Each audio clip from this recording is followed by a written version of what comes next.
Tamil right choice channel உங்களை அன்புடன் வரவேற்கிறது. இன்று நான் உங்களுக்கு சொல்லும் செய்தி ஆச்சரியமாக இருந்தாலும் உண்மை. ₹1 நாணயத்தை வைத்து எப்படி லட்சாதிபதி ஆகுவது என்பதை பற்றி நான் உங்களுக்கு கூற உள்ளேன்.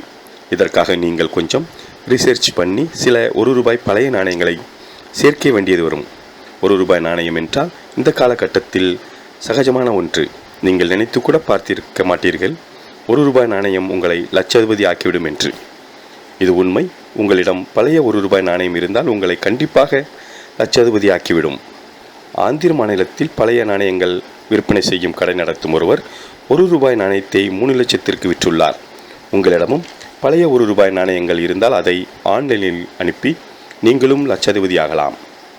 ஆந்திர மாநிலத்தில் உள்ள பி. சந்திரசேகர் என்பவர் ரோட்டோரத்தில் இப்படித்தான் பழைய நாணயங்கள் விற்பனை செய்யும் கடை நடத்தி வருகிறார்.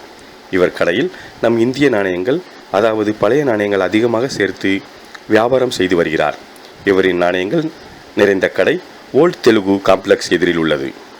இந்த காம்ப்ளெக்ஸுக்கு வரும் இந்தியர்கள், வெளிநாட்டினர் இவரின் கடையில் வந்து ஆர்வமாக பழைய நம் இந்திய நாணயங்களை வாங்கி மகிழ்ந்துள்ளனர்.